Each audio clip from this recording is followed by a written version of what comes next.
దేవుని పరిశుద్ధ నామానికి మహిమ కలుగును గాక. హల్లెలూయా. దేవుని ఘన పరిశుద్ధ నామానికి సమస్త మహిమ ఘనత ప్రభావాలు కలుగును గాక. మీ అందరికీ కూడా ఈ యొక్క పునరుద్ధానపు శుభాలు దైవాశీస్సులు తెలియజేస్తూ ఉన్నా. Praise the Lord. హల్లెలూయా. చూడండి, పరిశుద్ధ గ్రంథంలో నుంచి కొద్ది నిమిషాలు దేవుని వాక్యాన్ని ధ్యానం చేసుకుందాం. నిన్నటి దినాన మనము ఏ విషయం గురించి మనం ధ్యానించుకున్నామంటే, భక్తులు తమ జీవితాలలో వేటినైతే వ్యర్థంగా ఎంచుకున్నారో, వేటినైతే తృణికిప్రాయంగా వారు వదిలేసుకున్నారో, చులకనగా వారు చేసుకున్నారో, మనము కూడా అటువంటి ఆధ్యాత్మికమైన జీవితాన్ని మనము కలిగి ఉండవలసిన వారమై ఉన్నామని నేను అడిగినాడు. విజ్ఞాపన ప్రార్థన కూడికలో కొద్ది నిమిషాలు మనం ధ్యానం చేసుకుందాం. చూసుకున్నట్లయితే మోషే ఎలాగైతే తను ఫరో కుమార్తెనని పిలిపించుకోవడానికి ఇష్టపడలేదు, కానీ దానివల్ల తనకు వచ్చే అధికారాన్ని, పేరును, ప్రఖ్యాతులను సమస్తాన్ని కూడా విడిచిపెట్టి దేవుని ప్రజలతో నింద అనుభవించడం మేలని మోషే ఎలాగైతే అనుకున్నాడో, పౌలు ఒక ఉన్నతమైన విద్యను అభ్యసించిన పౌలు, ఒక ధనికమైన కుటుంబంలో జన్మించిన పౌలు, తాను చెప్పడానికి పరిసయుడిగా ఎంచబడుతూ ఆ రోజుల్లోనే ఒక ఉన్నతమైన విద్యను అభ్యసించి గమానియేలు యొక్క పాదాల యొద్ద ధర్మశాస్త్రాన్ని అభ్యసించిన పౌలు అంటాడు, నేను నాకు ఉన్నతములుగా అనిపించిన వాటినన్నిటిని కూడా నేను నష్టముగా ఎంచుకున్నానని చెప్పేసి పౌలు కూడా నష్టముగా ఎంచుకున్న అనేకమైన విషయాలు మనకు కనబడుతూ ఉన్నాయి. అయితే మనము కూడా ఏమండి, ఆ భక్తులు ఎలాగైతే తమ యొక్క ఆధ్యాత్మిక ప్రయాణాన్ని వారు కొనసాగించారు, భక్త్ సింగ్ గారు కావచ్చు, లేదా మనం చూసుకున్నట్లయితే అనేక మంది సాధు సుందర్ సింగ్ గారు కావచ్చు, అదేవిధంగా ఆంధ్ర క్రైస్తవ కీర్తనలు రాసిన అనేక మంది తమ జీవితాలను, ఏమండి, పురుషోత్తం చౌదరి గారు కావచ్చు, వీళ్ళందరూ కూడా వారు ప్రయాణించిన మార్గము ఎలాగుందంటే, ప్రభు కొరకు ఒక త్యాగపూరితమైన ఉన్నతమైన ఆధ్యాత్మిక ప్రయాణాన్ని వారు కొనసాగించి దానిని ముగించి మనకు ఒక మాదిరిని వారు కనపరిచిన వారుగా మనకు కనబడుతూ ఉన్నారు. కాబట్టి ప్రభునందు ప్రియమైన దేవుని బిడ్డలారా, మనము కూడా వారిని మనము మాదిరిగా, వారిని దేవుడు మనకు దృష్టాంతాలుగా మన కళ్ళెదుట వారిని ఉంచి వెళ్ళాడు. కాబట్టి మన ముందు భక్తులు యేసన్న గారు కావచ్చు, వారు నడిచిన వారి మార్గాలలో మనము కూడా ముందుకు నడిచి, వారు వేటినైతే వ్యర్థముగా ఎంచుకున్నారో మనము కూడా ఆ విషయాలు గమనించుకొని ప్రభు దృష్టిలో మనం ఎలాగున్నాం, ప్రభుకి మనం ఇష్టలుగా ఉన్నామా, ప్రియులుగా ఉన్నామా, మన ద్వారా దేవునికి మనం మహిమను ఆపాదించే వారముగా ఉన్నామా లేదా అన్న విషయాన్ని మనము స్వకీయ పరీక్ష మనము చేసుకునవలసిన వారమై ఉన్నాం. దేవుని మా నామానికి మహిమ కలుగునుగాక. హల్లెలూయా. కాబట్టి అటువంటి ఉన్నతమైన ఆధ్యాత్మికమైన జీవితాన్ని దేవుడు మనకు అందరికీ అనుగ్రహించునుగాక. ఆమేన్. హల్లెలూయా. చూడండి, పరిశుద్ధ గ్రంథంలో నుంచి ఈ యొక్క పునరుద్ధాన దినాన యెషయా గ్రంథము 35వ అధ్యాయము, యెషయా గ్రంథం 35వ అధ్యాయము మొదటి 2 వచనాలు మనం ధ్యానం చేద్దాం. అరణ్యమును ఎండిన భూమియు సంతోషించును, అడవి ఉల్లసించి కస్తూరు పుష్పం వలె పూయును, అది బహుగా పూయును, ఉల్లసించును, ఉల్లసించి సంగీతములు పాడును, లెబనోను సౌందర్యము దానికి కలుగును. ఏమండి, కర్మేలు షారోనులు కన్నా సొగసు దానికి ఉండును, అవి దేవుని మహిమను, మన దేవుని తేజస్సును చూచును. చాలండి, ప్రార్థన చేసుకుందాం. ప్రేమ నమ్మకం కలిగిన మా ప్రియ పరలోకముందున్న మా దేవ జీవాధిపతి, నీ పరిశుద్ధ గణనామాన్ని బట్టి ప్రభువా మీకు వందనాలు, స్తుతులు, స్తోత్రాలు తెలియజేస్తున్నాం ప్రభువా. అయా ఇదిగో ప్రభువా, అయా ఈ యొక్క ప్రభువా ఇప్పుడు దినాన నీ పాద సన్నిధిలో ప్రభువా నీ ప్రియ బిడ్డలుగా మీ అందరం కూడా చేరి ప్రభువా నీ నామాన్ని మహింపరచడానికి, స్తుతించడానికి, దేవా నీ నామాన్ని గొప్ప చేయడానికి ప్రభువా మీరు మా జీవితంలో మీరు చేసిన ప్రతి మేలును స్మరించుకొనుచు నీకు ప్రభా కృతజ్ఞతలుగా ఉండి, అయా ప్రభా మీకు రుణస్తులుగా మేము అందరం కూడా ఉండి ప్రభా నీకు ప్రభా మీరు చేసిన ప్రతి ఉపకారాన్ని స్మరించుకొని, ఇదిగో ప్రభా నీకు ఇష్టమైన వారుగా మేము జీవించబడలాగున, నీకు మహిమను ఆపాదించబడేవారు లాగా ఉండలాగున ప్రభా, ఎంతవరకు ప్రభా జరిగిన ప్రార్థనలు బట్టి ప్రభా, ఆరాధన బట్టి, కీర్తన కదా ధ్యానాన్ని బట్టి ప్రభా నీకు వందనాలు స్తుతులు స్తోత్రాలు తెలియజేస్తున్నాం తండ్రి. ఉండబడి అనువాడు దేవుడిగా మా మధ్యలో మీరు ఉన్నారు, మీరు సంచరిస్తున్న దేవుడిగా ఉన్నారు ప్రభా, నీకు స్తోత్రాలు అయ్యా. కొద్ది నిమిషాలు నీ లేఖనాల ద్వారా మీరే మాతో మాట్లాడమని, మనుషులు మాట్లాడితే మాటలను బట్టి ఏమి ప్రయోజనం కలగదయ్యా. మీరు మాట్లాడితే ప్రభా అవి మా ప్రాణాత్మ శరీర దేహాలకు ప్రభా ఊతమిస్తాయి, శక్తినిస్తాయి, బలమిస్తాయి. నీ వాక్యం ప్రభా సబ్బు వంటిది అన్నావు అయా. ఇదిగో ప్రభా మా యొక్క ప్రభా కలంకాలను ప్రభా తుడిచి వేసుకోవడానికి ప్రభా అర్థం వంటిది అన్నావు తండ్రి. అవునయ్యా, నీ వాక్యం చేత మమ్మల్ని పరిశుద్ధపరచమని, ఇంకనూ నీకు ఇష్టలుగా మేము మార్చబడలాగునా నీ యొక్క మాటలను బట్టి మమ్మల్ని స్థిరపరచమని, ఆది నుంచి అంతవరకు సమస్త మహిమను మీకు ఆపాదిస్తున్నాం మా పరమ తండ్రి. ఆమేన్, ఆమేన్, ఆమేన్. మంచిది. ప్రభునందు ప్రియమైన దేవుని బిడ్డలారా, దైవజనాంగమా, మనము చదువుకున్న ఈ లేఖన భాగాన్ని మనము కానీ చూసుకున్నట్లయితే ఇక్కడ మనకి ఏం కనబడుతుందంటే, అరణ్యము ఎండిన భూమియు సంతోషించును, అడవి ఉల్లసించి కస్తూరు పుష్పము వలె పూయును, అది బహుగా పూయునుచు ఉల్లసించును, ఉల్లసించి సంగీతములు పాడును, లెబనోను సౌందర్యములు దానికి కలుగును, కర్మేలు షారోనులో కొన్న సొగసు దానికి ఉండును, అవి దేవుని మహిమను, మన దేవుని తేజస్సును చూచును. చాలండి. ఇక్కడ అవి ఏమంట? అరణ్యము, ఎండిన భూమి, అడవి ఏమి చూస్తాయంటే దేవుని మహిమను, ఏంటండి దేవుని యొక్క తేజస్సును మనము చూచును అని చెప్పేసి ఇక్కడ ఆ ప్రవక్త మాట్లాడుతున్నట్లు మనకు కనబడుతుంది. స్తోత్రం, హల్లెలూయా. అవి ఏం చేస్తాయంట? ఉల్లసించి సంతోషిస్తాయంట, కస్తూర పుష్పములు అవి పూసేవిగా ఉంటాయంట. స్తోత్రం, హల్లెలూయా. అవును, మన జీవితంలో కూడా మనం ఎలాగా ఉండాలంటే ఏమండి, దేవుని మహిమను మనము, దేవుని యొక్క తేజస్సును మనము కనపరిచే వారముగా ఉండాలి, మనము చూచే బిడ్డలుగా మనం ఉండాలి. స్తోత్రం, హల్లెలూయా. దేవుని పరిశుద్ధ నామానికి మహిమ కలుగునుగాక. హల్లెలూయా. ఒకసారి ఆ మోషే గారికి ఒక చిన్న ఆలోచన వచ్చింది. ఏమండి, మోషే గారికి ఒక చిన్న ఆలోచన వచ్చింది. చిన్న ఆలోచన కాదండి, పెద్ద కోరికే.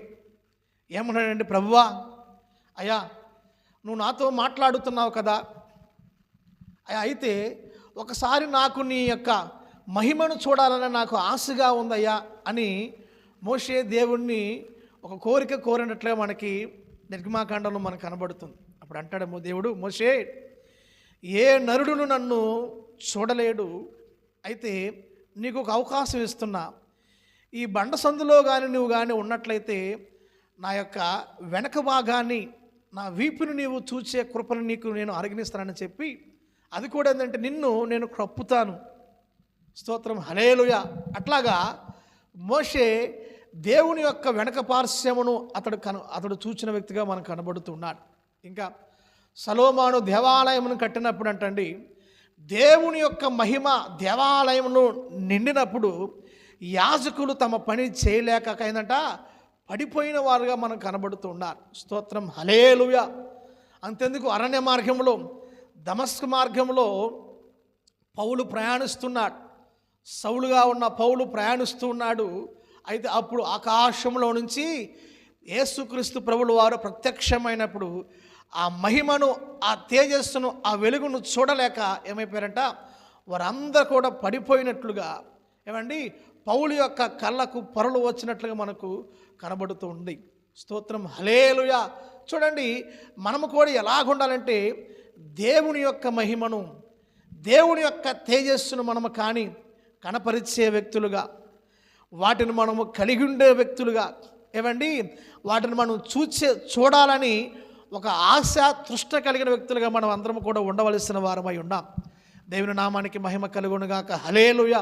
అవును, ఇప్పుడు చూసుకున్నట్లయితే అరణ్యం అంట, ఎండిన భూమి, అడవి ఏదండి అరణ్యము.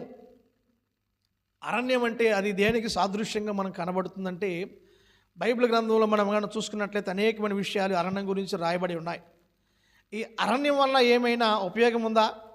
ఇక్కడ మనం కనబడుతున్న ఈ అరణ్యం కావచ్చు, ఎండిన భూమి కావచ్చు, ఈ అడవి కావచ్చు, ఇవన్నీ కూడా ఎవరికి సాదృశ్యాలుగా ఉన్నాయంటే భక్తులైన మన జీవితాలకి, దేవుని బిడ్డలమైన మన జీవితాలకు అవి సాదృశ్యాలుగా మనకు కనబడుతూ ఉన్నాయి. స్తోత్రం. హల్లెలూయా. ఆ ద్వితీయోపదేశ కాండము 32వ అధ్యాయం 10వ వచనంలో మోషే మాట్లాడుతున్నాడు.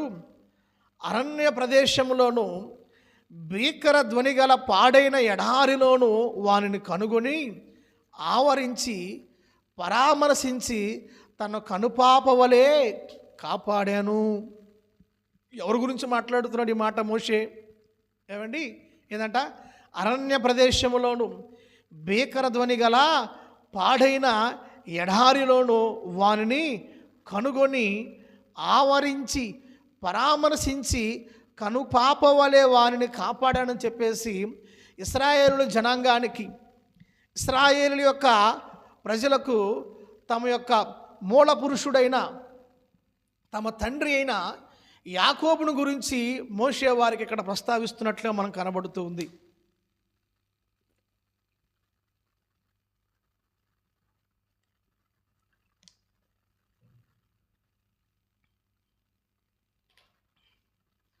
దేవుని నామానికి మహిమ కలుగునుగాక. హల్లెలూయా. ఏమన్నాడండి అక్కడ యాకోబు గురించి ఈ మాటలు యాకోబు ఎక్కడున్నాడంట? అరణ్యములో ఉన్నాడు. భీకర ధ్వని గల పాడైన ఎడారిలో అతడు సంచరిస్తున్న వ్యక్తిగా కనబడుతున్నాడు. అవును, అరణ్యము అంటే ఒక దారి లేని, అరణ్యానికి వెళ్ళినప్పుడు ఎటు వెళ్ళాలో దానికంటూ ఒక దారి అనేది కనబడదు. అరణ్యంలో ఎలా ఉంటుందంటే అది భీకర గల ధ్వనిలు మనకు అక్కడ వినిపిస్తూ ఉంటాయి, శబ్దాలు. ఏమండి, అరణ్యము ఒక భయంకరమైన జీవితానికి సాదృశ్యంగా మనకు కనబడుతుంది. అరణ్యము శ్రమల కొలిమిగా మనకు కనబడుతుంది. ఏమండి, అరణ్యము యేసుక్రీస్తు ప్రభువుల వారు బాప్తిసం పొందిన తర్వాత ఆయన ఎక్కడికి ఆయన వెళ్ళాడండి? అరణ్యానికి ఆయన కొనుపోబడిన వ్యక్తిగా కనబడుతున్నాడు. అరణ్యంలో ఆయనకి ఏముందంట? శ్రమలు పొందుకున్న, ఏమండి, శ్రమలకు సాదృశ్యాలుగా మనకు కనబడుతుంది. అయితే అవును, మనము ఏంటంటే ఏ దారి లేని జీవితాల్లో మనం జీవిస్తున్నామేమో. ఏమండి, భీకర ధ్వని కలిగిన, ఏమండి, కొన్ని సందర్శనలు, కొన్ని పరిస్థితులు మనల్ని బహుశా వెంటాడుతూ ఉండవచ్చు. జీవితము చాలా భయంకరంగా, ఏమండి, భయంకరముగా మనకు కనబడుతూ ఉండవచ్చు. శ్రమల కొలువులో మనం అందరము కూడా నడుస్తూ ఉండవచ్చు. కానీ ఏంటంటే అండి, మనము కానీ దేవుని మహిమను, దేవుని యొక్క తేజస్సును చూడాలని కానీ ఆశ కానీ మనం కానీ కలిగి ఉన్నట్లయితే ఏంటంట, మన జీవితము అరణ్యమంట పుష్పిస్తుందంట. అరణ్యము కస్తూరి పుష్పాలు పూస్తుందంట. అరణ్యము ఏంటంట, కర్మేలులో ఉన్న షారోనుకున్న సొగసు కంటే అమూల్యంగా మార్చబడుతుందంట. అట్లాగా మన జీవితం మార్చబడాలంటే యాకోబు జీవితంలో నుంచి కావచ్చు, ఈ అరణ్యంలో నుంచి కొన్ని అనుభవాలు మనము నేర్చుకోవాల్సిన వారమై ఉన్నాం. స్తోత్రం. హల్లెలూయా. చూడండి, యాకోబుకు లాబాను ఏమవుతాడు? సొంత మామ అవుతాడు. కానీ ఏమిటంట, రాను మామ ప్రేమను చూపించడం మానేసి ఏం చూపిస్తున్నాడు? అసూయను చూపిస్తున్నాడు. ఏం చేస్తున్నాడండి? ప్రేమించవలసిన మామ, అందులోనూ తన కుమార్తె నుంచి పెళ్లి చేసిన మామ ఏం చేస్తున్నాడండి? ఇప్పుడు ప్రేమను కనబరచడం మానేసి ఏం చూపిస్తున్నాడండి? అతడు ప్రేమను పొందలేకపోతున్నాడు. ఇంకా చూసుకున్నట్లయితే అతడు యాకోబు గుడారాలో పెరిగిన వ్యక్తి. ఏశావేమో అరణ్యములో జంతువులను వేటాడినట్టుగా మనకు కనబడితే, ఈ యాకోబు తల్లిచాటు బిడ్డ, గుడారాలలో ఏమండి పెరిగినవాడు, సౌమ్యుడు. ఇప్పుడు ఏం చేస్తున్నాడంట? వెట్టి చాకిరి పనులు చేస్తున్నాడు. ఏమండి, ఏం చేస్తున్నాడండి? వెట్టి చాకిరి పనులు చేస్తున్న వ్యక్తిగా యాకోబు మనకు కనబడుతున్నాడు. స్తోత్రం. హల్లెలూయా. దేవుని పరిశుద్ధ నామానికి మహిమ కలుగును గాక. హల్లెలూయా. కారణం ఏమంటారు చెప్పండి? కారణం ఏమంటారు? ఏమండి, మనం చూసినట్టు అనేకమైన కారణాలు కనబడుతూ ఉంటాయి. ఏమండి, మొదటగా అతడు తండ్రిని మోసం చేశాడు. తన సహోదరుని అతడు మోసగించిన వాడుగా ఉన్నాడు.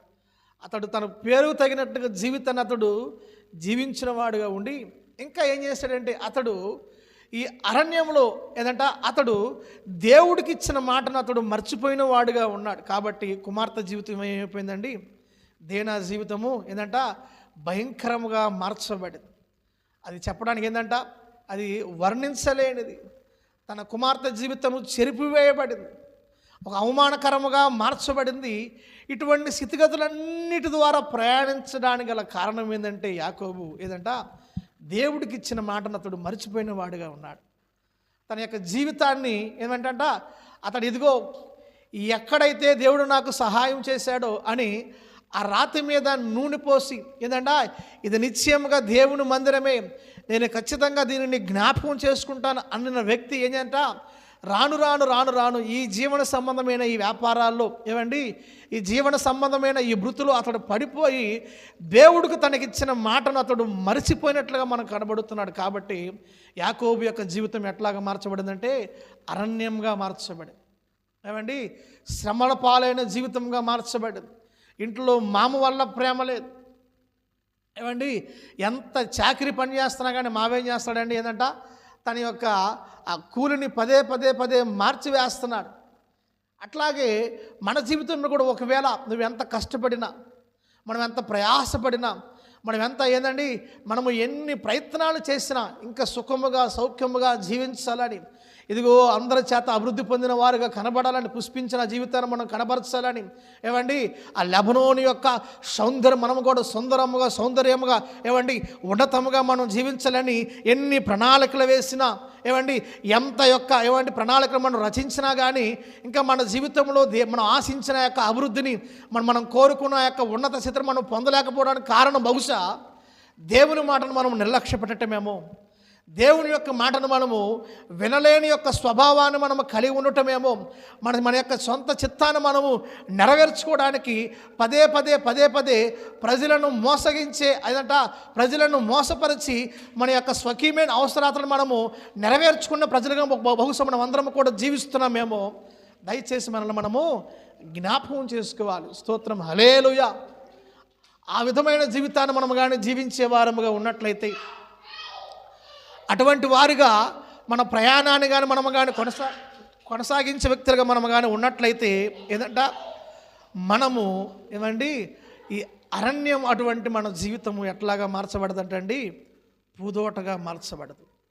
అది పుష్పాలు కస్తూరి పుష్పాలు పుష్పించే ఆ పుష్పంగా అది మారదు. కానీ అయ్యా ఇదిగో ప్రభువా, అయ్యా నేను నీ మాట వింటాను, నీకు నేను లోబడతానయ్యా, అయ్యా నా పేరును మార్చుకుంటాను, నాకున్న స్వభావాన్ని మార్చుకుంటాను.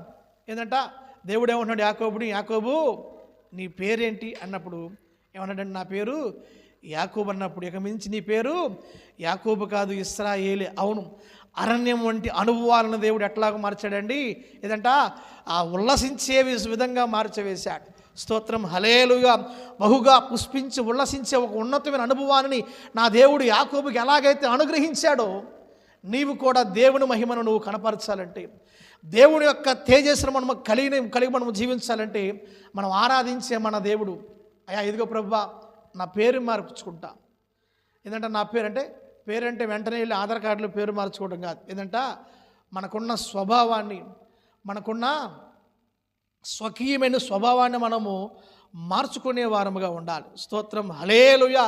కాబట్టి మనం అందరం కూడా ఏంటంటే దేవుని యొక్క మహిమను మనం కనపరచాలంటే అయ్యా ఇదిగో ప్రభువా, అయ్యా నీ మహిమను నీ ప్రభావమును నేను అయ్యా నాకు కావాలన్నప్పుడు ఏంటంటే ప్రభు నిశ్చయంగా మనల్ని ఏం చేస్తాడంటే మనల్ని ఆయన ఆశీర్వదించే దేవుడిగా ఉంటాడు. స్తోత్రం, హల్లెలూయా, హల్లెలూయా. ఇంకేంటంటే ఎడారి వంటి బ్రతుకు.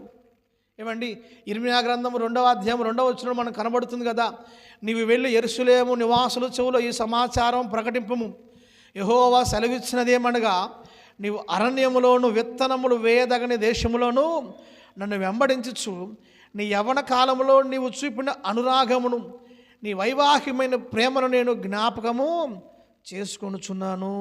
ఏంటంటే అండి, ఎడారి వంటి బ్రతుకండి. ఎక్కడ ఉన్నారంటే ఇశ్రాయేలు ప్రజలు ఎక్కడ ఉన్నారంటే అండి, వారు ఎడారిలో వారు జీవిస్తూ ఉన్నారంట. ఏంటంట, విత్తనమును వేయదగని ప్రదేశంలో వారు జీవిస్తున్నారంట. స్తోత్రం, హల్లెలూయా. అవును, విత్తువాని యొక్క ఉపమానంలో విత్తనాలు ఎక్కడ విత్తుతున్నారండి? పొలములో విత్తుతున్నారు. కానీ ఇప్పుడు ఏంటంట, వీరు పొలములో లేకుండా ఎక్కడికి వెళ్ళిపోయారండి? ఎడారిలోనికి వారు ప్రథమ యొక్క ప్రయాణాన్ని వారు కొనసాగిస్తున్న వ్యక్తులుగా ఉండాలి. అంటే సంఘాన్ని విడిచిపెట్టడం, దైవికమైన సహవాసాన్ని విడిచిపెట్టడం. ఏంటంటే వాక్యమైన విత్తనాలు, ఏంటంట విత్తనములు వేయదగని దేశంలో, ఒకప్పుడు విత్తనాలు వేయదగని దేశంలో ఉన్నాం.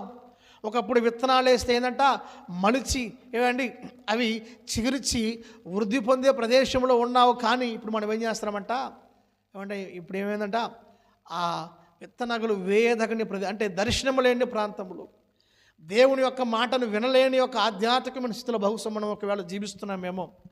ఎడారం అంటే మన బ్రతుకుల్లో మన యొక్క ప్రయాణాన్ని మనం ముందుకు మనము కొనసాగిస్తున్నామేమో. అటువంటి వ్యక్తులుగా మనం ఉన్నట్లయితే ఏంటంటే మన జీవితం ఎట్లాగా మార్చబడదండి. అది ఎంత మాత్రం కూడా మనకది ఆధ్యాత్మికంగా సంతోషాన్ని ఇవ్వదు, ఈ లోకపరంగా సంతోషాన్ని ఇవ్వదు. ఇక్కడంటే కదా, నీ యవ్వన కాలమందు నీవు చూపిన అనురాగం, ప్రేమను, ప్రారంభ దినాల్లో మనం కనపరిచిన భక్తిని, ప్రేమను, విశ్వాసమును, సహవాసం ఏంటంటే ప్రార్థనా జీవితమును, ప్రేమను ఏంటంటే మనం అంతం వరకు కూడా మరువని వారముగా ఉండాలి. స్తోత్రం, హల్లెలూయా, హల్లెలూయా. ఇదే అంటాడు 107వ కీర్తన 4వ వచనంలో ఇదే విషయాన్ని అక్కడ సంభాషిస్తాడు. ఏమంటాడంటే, వారు అరణ్యమందలి ఎడారి త్రోవను తిరుగులాడుచుండిరి, నివాసపురం ఏది వారికి దొరకలేకపోయెను. అంటే ఒక సహవాసము లేని జీవితం, ఒక సహవాసాన్ని విడిచినవాడు. చూడండి, తప్పిపోయిన కుమారుడు తన తండ్రితో సహవాసాన్ని విడిచిపెట్టాడు, నివాసాన్ని విడిచిపెట్టాడు. చివరికి ఇప్పుడు ఏం చేస్తాడండి, ఏంటంట వస్త్రాలు పాతికిలిపోయి, వస్త్రాలు చినిగిపోయి, ఏమండి ఆహారం లేక చివరికి పందులు తిని ఆహారం కొరకు అతడు ఆశపడినా కానీ ఏమైందంట, ఆహారం వానికి దొరకలేకపోయిన. అప్పుడు తన తండ్రి ఇంటిని గురించి అతడు ఆశిస్తున్నాడు. అవును, మనం ఎక్కడ రక్షించబడ్డాం, మన కొరకు శ్రమించిన పాస్టర్ గారు ఎవరు, మనల్ని రక్షణలోకి మనల్ని నడిపించిన దైవ సేవకుడు ఎవరు, ఏదండి మన కొరకు నిత్యము ప్రార్థించి అంగలార్చే దైవజనులు ఎవరన్న విషయాన్ని మనం ఏం చేయాలంటే మనము గమనించాలి, గుర్తించాలి. ఏంటంటే మన యొక్క సహవాసాన్ని మనం విడిచిపెట్టకూడదు. ఎందరైతే దేవుని యొక్క సహవాసాన్ని విడిచిపెట్టి దేవుని వాక్యము ఫలింపకుండా, దేవుని వాక్యానికి తమ మనసులో చోటు ఇవ్వకుండా, తమ హృదయంలో చోటు ఇవ్వకుండా ముందుకు తిరుగుతూ ఉంటారు, వారి జీవితాలన్నీ కూడా ఎట్లాగా మార్చబడతాయి అంట, మహాయండకు కాల్చబడినట్లుగా వారి జీవితాలు కాల్చబడతాయి. అనేకమైన శ్రమల ద్వారా, శోధనల ద్వారా, నిందల ద్వారా ఏమండి తమ జీవితాన్ని ముందుకు కొనసాగించేవారుగా వారు ఉండేవారు ఉంటారు. కానీ మనం ఎట్లా ఉండాలంట, అటువంటి వారుగా మనం ఉండవద్దు. దేవుని యొక్క సహవాసాన్ని, దేవుని యొక్క మందిరాన్ని, పరిశుద్ధుల యొక్క సహవాసాన్ని మనం విడిచిపెట్టకుండా, ప్రభువా అయా బీడు బారిన నా హృదయాన్ని మరలా నీవు ఏమండి చిగురింప చేయవా, మూడు బారిన నా జీవితాన్ని ప్రభువా నీవు నన్ను చిగురింప చేయవా. అయా ప్రభువా, యెషయా మొద్దు నుంచి ఎలాగైతే చిగురించింది ప్రభువా, మా బ్రతుకులను కూడా, మా కుటుంబాలను కూడా, మా కుటుంబాలను కూడా నువ్వు మరలా నీవు మాకు కావాల్సిన సంతోషాన్ని, ఉల్లాసాన్ని, ఏంటంట పుష్పాలు పూయించే విధముగా, ఉల్లాసించి సంతోషించే విధముగా మా సొగసును నీవు మాకు మరలా నీవు నాకు అనుగ్రహించమని మనము ప్రభువుని కానీ మనము కానీ బ్రతిమలాడుకున్నట్లుగా మనం ఉన్నట్లయితే, ప్రభువుని కానీ మనం కానీ వేడుకున్నట్లయితే, ప్రభు వైపు మరలా కూడా మనం తిరిగి దేవుని మందిరాన్ని మనం కానీ ఆశ్రయించిన వ్యక్తులుగా మనం ఉన్నట్లయితే, దేవుని వాక్యానికి మన హృదయంలో మనం కానీ చోటించిన వ్యక్తులుగా మనం కానీ ఉన్నట్లయితే, ఏంటంట మనము కూడా దేవుని మహిమ మన జీవితంలో ఆయన కనపరచడానికి ఎలా వెళ్ళాడు, ఆయన ఇష్టపడుతున్న దేవుడిగా ఉన్నాడు. స్తోత్రం, హల్లెలూయా. దేవుని పరిశుద్ధ నామానికి మహిమ కలుగును గాక, హల్లెలూయా. కాబట్టి ఏంటంట, ఎడారి త్రోవలోనే నడచిన, ఎరుగని మార్గములో నన్ను నడిపిన, నా ముందు నడచిన జయవీరుడా, నా విజయ సంకేతమా. అవును, ఏదండి మనం ఏ త్రోవలో నడుస్తున్నా, ఎడారి త్రోవలో ఉన్న అరణ్యం వంటి అనుభవాల ద్వారా మనం ముందుకు ప్రయాణిస్తున్నా కానీ మన జయశీరుడైన యేసు క్రీస్తుని కానీ మనం కానీ కలిగినట్లయితే మన బ్రతుకులను మార్చుకొని, మన స్వభావాన్ని మార్చుకొని, ఆయన మాటకు లోబడి ఏంటంట ఆయన నివాసాలలో మనకు స్థానము ఏంటంట సహవాసం కలిగి మనము కానీ ముందుకు మనము కొనసాగే వ్యక్తులుగా మనము కానీ ఉన్నట్లయితే మన జీవితాలు కూడా ఉల్లసించి సంగీతములు పాడేవిగా ఉండునుగాక. అవి బహుగా పుష్పించి ఉల్లసించేవిగా ఉండునుగాక. ఏమండి, అడవి ఉల్లసించి కస్తూరు పుష్పం వలె మన జీవితాన్ని దేవుడు ఏమండి సంతోషభరితముగా, ఆనందభరితముగా మన కుటుంబాలను, మన జీవితాల దేవుడు మార్చునుగాక. ఆమేన్. హల్లెలూయా, హల్లెలూయా. ఇంకా అడవి ఏంటంటే ఈ అడవి దేనికి సాదృశ్యంగా మనకు కనబడుతుందంటే అనేక విషయాలు చెప్పుకోవచ్చు.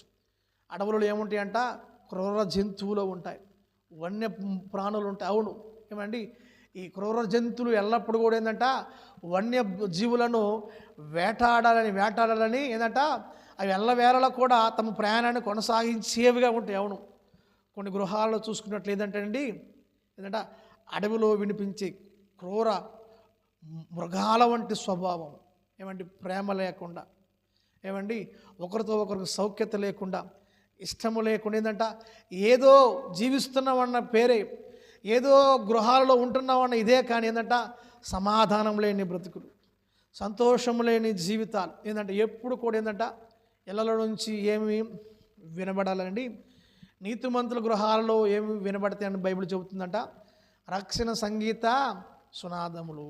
కానీ ఈ అడవి వంటి అనుభవాలు కలిగిన ఇళ్లలో నుంచి మనకి ఏమి వినబడతాయి, ఎప్పుడు కూడా గొడవలు, సమాధానం లేకుండా, సంతోషం లేకుండా, ఏమండి, సఖ్యత లేని జీవితాలు జీవించి. అయితే నా దేవుడు అన్నాడు కదా, వాటిని అన్నిటిని కూడా మన దేవుడు నేను మార్చివేస్తాను. ఎప్పుడంటే నీవు నా దేవుని యొక్క మహిమను, తేజస్సును నువ్వు చూడాలని నీకు ఆశ నీవు కలిగి ఉండాలి. స్తోత్రం, హల్లెలూయా. అవునండి, మనం ఎప్పుడైతే దేవుని మీద మనం ఆశ పెట్టుకుంటామో, ప్రభువా అయ్యా నీ మహిమను నా ద్వారా నీవు కనపరుచు, అయ్యా నిన్ను మహిమపరిచే బిడ్డగా నేను ఉంటానయ్యా అని మనం ఎప్పుడైతే ఏంటంట మన జీవితాలను దేవునికి మనం సమర్పించే వ్యక్తులుగా మనం ఉంటామో, ఏమైందంటే యెహెజ్కేలు గ్రంథం 10వ అధ్యాయం 4వ వచనంలో ఏమని తెలియజేస్తుందంట, యెహోవా మహిమ మందిరపు గడప దగ్గర దిగి వచ్చెను, మందిరము ఆవరణము యెహోవా తేజో మహిమతో నిండినదాయను. మహిమ ఎక్కడుందంట, దేవాలయంలో ఉంది మహిమ. మహిమ ఎక్కడుందండి, దేవుని యొక్క ఆలయంలో. ఈ రోజులో చాలామంది ఆలయాలను, దేవుని యొక్క మందిరాలను నిర్లక్ష్యం చేసే స్వభావం ఏదండి. మందిరాలకు వెళ్ళకుండా ఏంటంట, నేను చేసుకున్న భక్తి సరిపోద్దులే, ఇంట్లో ఉండి సరిపోదా, ఇంట్లో ఉండి వాక్యం ఉండి సరిపోదా, ఇంట్లో ఉంటే ప్రార్థన చేసుకుంటే సరిపోదా, ఏమన్నా అట్లాగా వారు ఏం చేస్తారంటే తమ జీవితాలను అరణ్యముగా, ఎడారిగా, అడవి వంటి అనుభవాల ద్వారా వారు ప్రయాణిస్తున్నారు. అయితే దేవుని యొక్క మందిరంలో ఏముందంట, మహిమ ఉంది. స్తోత్రం, హల్లెలూయా. ఆలయములో దేవుని మహిమున్నది ఏంటంట, భక్తులు ఏమని పడాడంట, ఆలయంలో దేవుని యొక్క మహిమ ఉన్నది.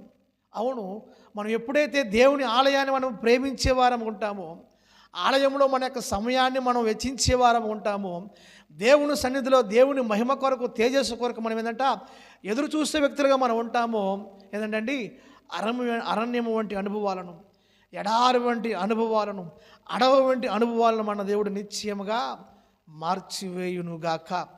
స్తోత్రం, హల్లెలూయా, హల్లెలూయా. ఏంటంట పాడైన బలిపీఠాలను ఏంటండి బాగు చేసాడు ఏలియా. ఏమైందంట, దేవుని యొక్క మహిమ ఆకాశము నుంచి కిందకు దిగి వచ్చి అగ్ని దానిని ఆ బలిని తునాతునకలుగా కాల్చివేసినట్లుగా మనకు కనబడుతుంది. అవును, ఏంటంట దేవుని ఆలయంలో మనం కూడా ఏం చేయాలంటే మన యొక్క పాడైన ఈ యొక్క బలిపీఠలను మనం ఏం చేయాలంట సరిచేసుకోవాలి. సరిచేసుకుని ప్రభువా అయ్యా ఇదిగో ప్రభువా సజీవ యాగంగా నేను నీకు సమర్పిస్తున్నాను ప్రభువా, సజీవ యాగముగా ప్రభువా నా జీవితాన్ని నేను నీకు అంకితం చేస్తున్నానని మనం ఎప్పుడైతే ఏంటంటే దేవుని ఆలయంలో చేరి, మహిమతో నిండిన ఆలయంలో చేరి మన యొక్క ప్రార్థన బలిపీఠాన్ని మనం ఎప్పుడైతే సరి చేసుకుంటామో, ఏమండి ఉపదేశ క్రమంలోనికి మనం ఎప్పుడైతే వస్తామో, ఏమండి ఆ యొక్క సజీవ యాగంగా సమర్పణతో కూడిన జీవితాన్ని, ఒక సమర్పణ కలిగిన జీవితాన్ని మనం ఎప్పుడైతే మనం కలిగి ఉండటానికి మనము ప్రయాసము పడే వ్యక్తులుగా ఉంటామో, ఏమండి ఆ నీళ్ళతో ఎలాగైతే ఏలియా నింపాడో, దేవుని ఆత్మతో దేవుని వాక్యంతో మన హృదయాన్ని మన కుటుంబాన్ని మనం ఎప్పుడైతే మనము నింపుకునే వ్యక్తులుగా ఉంటామో, అప్పుడు దేవుని యొక్క మహిమ మన జీవితాలలో కనబడేదిగా ఉంటుంది. స్తోత్రం, హల్లెలూయా. దేవుని పరిశుద్ధ నామానికి మహిమ కలుగునుగాక, హల్లెలూయా. అవి దేవుని మహిమను, దేవుని యొక్క తేజస్సును చూచును. అవునండి, దేవుడు ఎల్లవేళలా కూడా మనకు ఆయన ఏంటంటే తన మహిమను మనకి ఇవ్వాలని, ఏమండి తన మహిమను మహిమ చేత మన యొక్క ప్రతి అక్కర కూడా తీర్చాలనే దేవుడి యొక్క ఆశ, కోరిక ఉంది. కానీ మనం ఏం చేస్తున్నాం చెప్పండి? దేవుని మాట వినకుండా, మన యొక్క స్వభావాన్ని మనం మార్చుకోకుండా, దేవాలయాన్ని మనం ప్రేమించకుండా, ఏమండి సహవాసానికి దూరం అయిపోయింది, ప్రార్థనా బలిపీఠాలను సరిచేసుకోకుండా, ఏమండి మహిమతో నింపబడిన దేవాలయాన్ని నిర్లక్ష్యం చేస్తూ మన జీవితాన్ని ఎంకను మనము ముందుకు మనం అలాగే మనం వెళ్ళినట్లయితే మన జీవితంలో ఎటువంటి సంతోషము ఉండదు, ఎటువంటి ఆనందము ఉండదు, ఎటువంటి ఉల్లాసం ఉండదు. కానీ ఎప్పుడైతే దేవుని మాటకు విధేయత చూపించి, దేవుని కిందట మన యొక్క జీవితాన్ని, మన పేరును, మన సాక్ష్యాన్ని మనం మార్చుకొని దేవాలయాన్ని, వాక్యము ఫలభరితమైన ప్రదేశంలో మనం ఉంటామో, ఉపదేశ క్రమానికి మనం ఎప్పుడైతే మనం సమర్పించుకుంటామో, పాడైపోయిన బలిపీఠాలను మనం ఎప్పుడైతే దేవాలయంలో మనము సరిచేసుకుంటామో, దేవుని యొక్క ఆత్మచేత, వాక్యం చేత నింపబడిన వారికి మనం ఎప్పుడైతే మనం ఉంటామో, మనము కూడా లెబనోను వంటి సౌందర్యాన్ని మనం అందరం కూడా పొందుకుందుముగాక. కస్తూరి పుష్పాల వలె మనము, మన కుటుంబాలు ఎల్లవేళలా సదాకాలము పుష్పించి పూయునుగాక. కర్మేలు షారోనులకున్న సొగసు దేవుడు మనకు అందరికీ అనుగ్రహించునుగాక. ప్రార్థన చేసుకుందాం. మహాపరిశుద్ధుడా, మహోన్నతుడా, సర్వాధికారి గొప్ప దేవుడానికి స్తోత్రాలు ప్రభా. అయా ఈ పునరుద్ధాన దినాన ప్రభా మీరు మాతో మాట్లాడిన నీ మాటలను బట్టి ప్రభానికి స్తోత్రాలు, వందనాలు తెలియజేస్తాను.